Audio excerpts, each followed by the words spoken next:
Press के साथियों का स्वागत है और आप लोग को विशेष तौर पर आमंत्रित किया गया है इस बात के लिए कि आप सब लोग जानते हैं कि बिहार में जाति आधारित गणना हो रही है।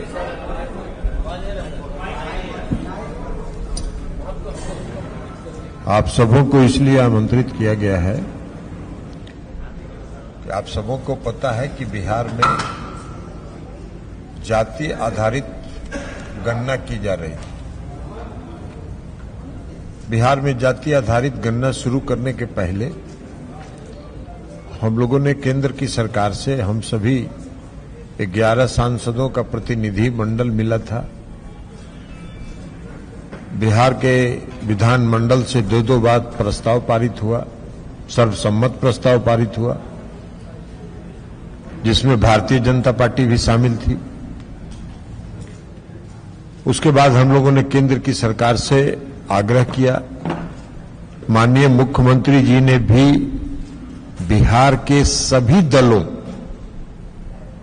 के प्रतिनिधि मंडल के साथ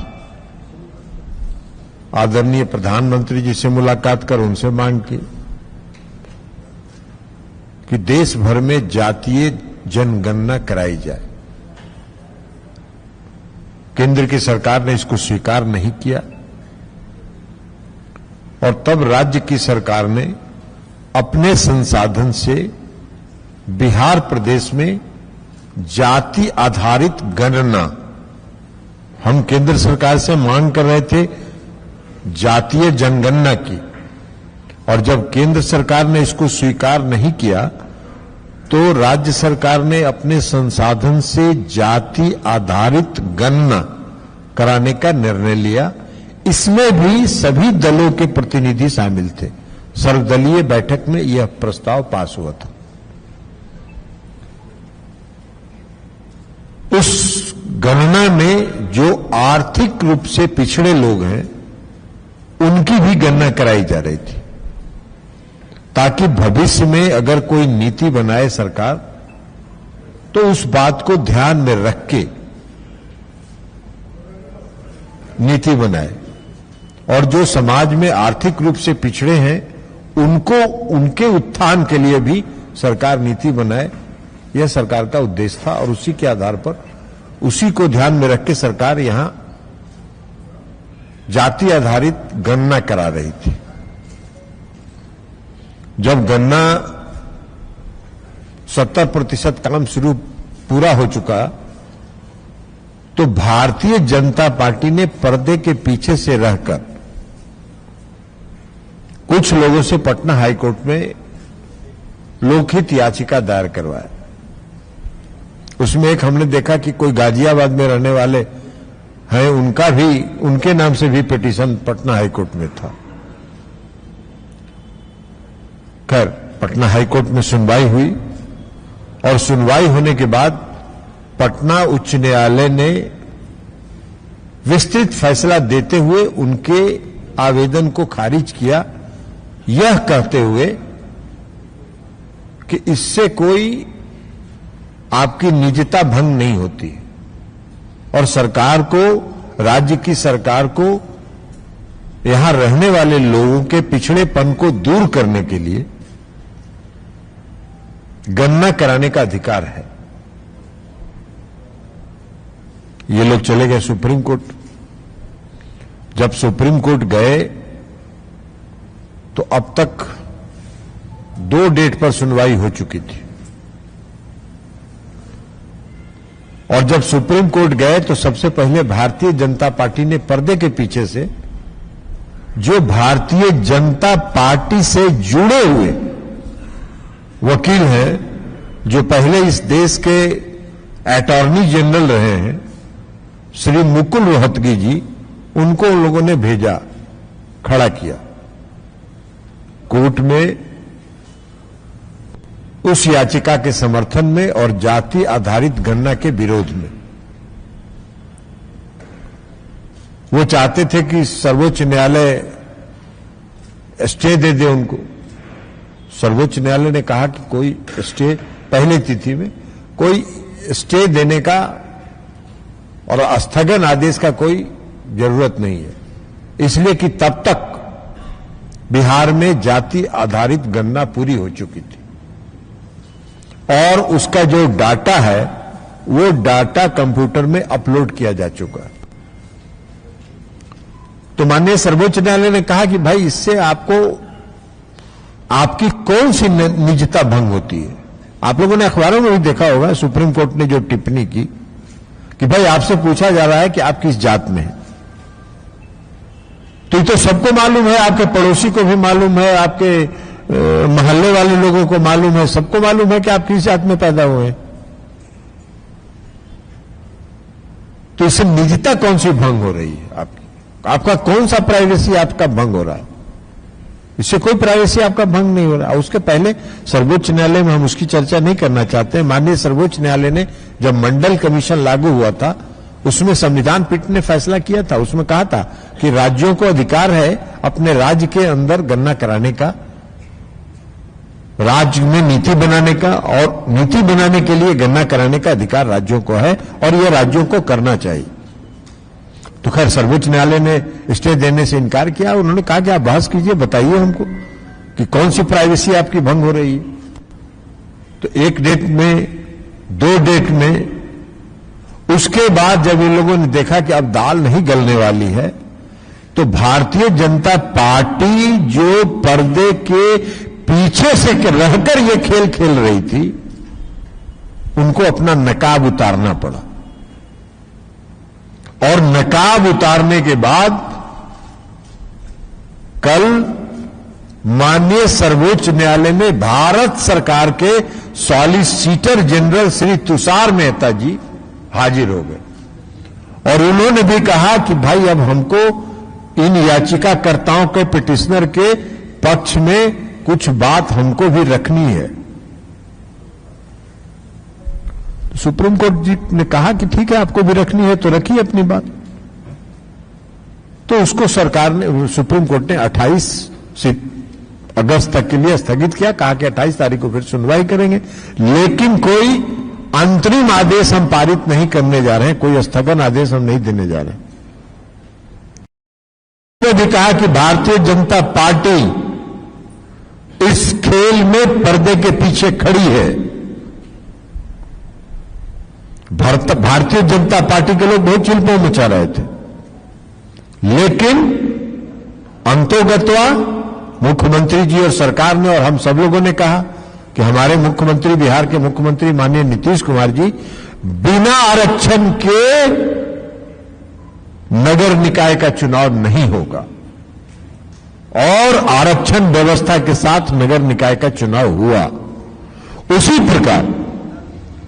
प्रकार पर्दे के पीछे से जो एक बहुत बड़ा कदम था गरीबों के हक में, अति पिछड़ों के हक में, दलित समुदाय के हक में, जो आर्थिक रूप से पिछड़े समाज के सभी वर्ग के लोग हैं उनके हक में बहुत एक क्रांतिकारी कदम बिहार की सरकार ने उठाया था, जिस पर भी विराम लगाने के लिए पर्दे के पीछे से भारतीय जनता पार्टी खेल कर रही थी। तो आज फिर हम लोगों का आरोप है कि अब भारतीय जनता पार्टी का चेहरा बेनकाब हो गया है। भारतीय जनता पार्टी को पर्दे के पीछे से निकलकर अब खुले मैदान में आना पड़ा और खुले मैदान में भारतीय जनता पार्टी ने आकर, केंद्र की सरकार ने, श्री नरेंद्र मोदी जी की सरकार ने आकर उनके सॉलिसिटर जनरल ने जो बहस किया उसके बाद यह साबित हो गया है कि भारतीय जनता पार्टी देश के अति पिछड़ों के विरोधी है, देश में गरीबों का विरोधी है। भारतीय जनता पार्टी पूंजीपतियों के पोषक है। एक तरफ तो पूंजीपति लोग कहां से कहां पहुंच जा रहे हैं। जो व्यक्ति आज से 9 साल पहले हिंदुस्तान में जो पूंजीपति लोग थे उनमें 103वें नंबर पर थे, वो 9 साल के अंदर विश्व में 3रे स्थान पर पहुंच गए।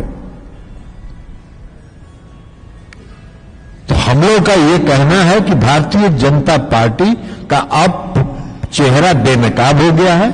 भारतीय जनता पार्टी अब खुल के सामने आ गई है, अति पिछड़ों के विरोध में, पिछड़ों के विरोध में, गरीब लोगों के विरोध में और जो आर्थिक रूप से पिछड़े लोग हैं उनके विरोध में अब भारतीय जनता पार्टी खुल के सामने आ गई है और यह साबित कर दिया कि मोदी जी वोट का समय जब आता है तो अति पिछड़ा बन जाते हैं। कभी चाय बेचने वाला बन जाते हैं, कभी अति पिछड़ा बन जाते हैं, कभी पिछड़ा बन जाते हैं। जब उनको जो सूट करता है उसके हिसाब से वो भावना को भड़काने के लिए और जनता को बरगलाने के लिए बन जाते हैं। लेकिन इस बार उनका चेहरा बेनकाब हो गया है और इसलिए जनता दल यूनाइटेड पार्टी ने यह फैसला किया है कि अब भारतीय जनता पार्टी का पोल खोल अभियान पूरे बिहार में चलेगा। और 1 सितंबर से पार्टी ने यह फैसला किया है, प्रदेश की पार्टी ने यह फैसला किया है कि 1 सितंबर से 5 सितंबर तक भारतीय जनता पार्टी का पोल खोल अभियान में के तहत हर जिला मुख्यालय में मशाल जुलूस लगा के इनका पोल खोला जाएगा या कैंडल मार्च लगा के इनका पोल खोला जाएगा। हर जिला मुख्यालय में 1 से 5 सितंबर तक, 7 सितंबर से 12 सितंबर तक प्रत्येक प्रखंड के मुख्यालय में, प्रत्येक प्रखंड के मुख्यालय में कैंडल मार्च या मशाल जुलूस दोनों में एक कार्यक्रम हर प्रखंड के मुख्यालय पर चलाया जाएगा। और 15 से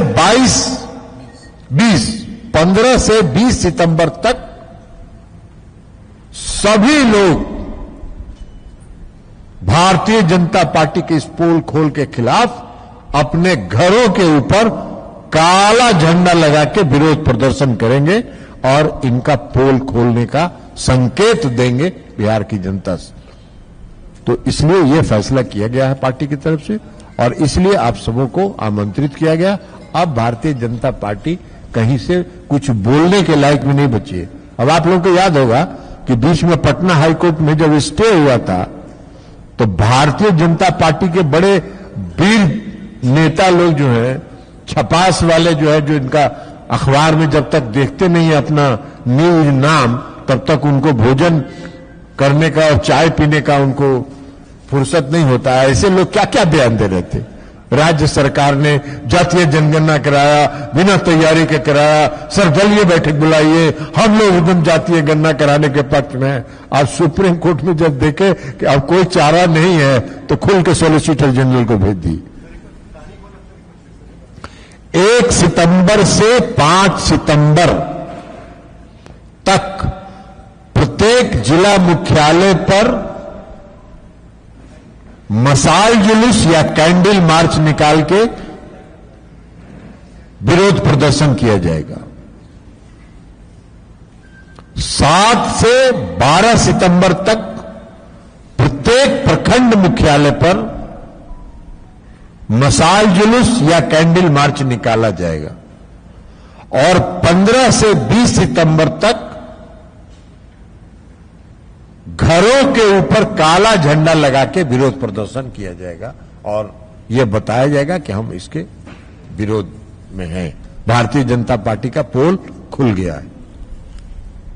अगर ये वीडियो पसंद आई और वह बिहार के राजनीति और बिहारियत से सरोकार रखेनी तो सब्सक्राइब बटन दबा के चैनल के सब्सक्राइब कर ली। ओजे एगो घंटी बा, ओकरा बटन दबा देला से कुल सटीक और मारक खबर रुआ मुफ्त में मिल जाई। अगर रुआ पत्रकारिता के हमनी के नया प्रयोग में सहयोग कर चाहतानी तो ज्वाइन बटन दबा दी।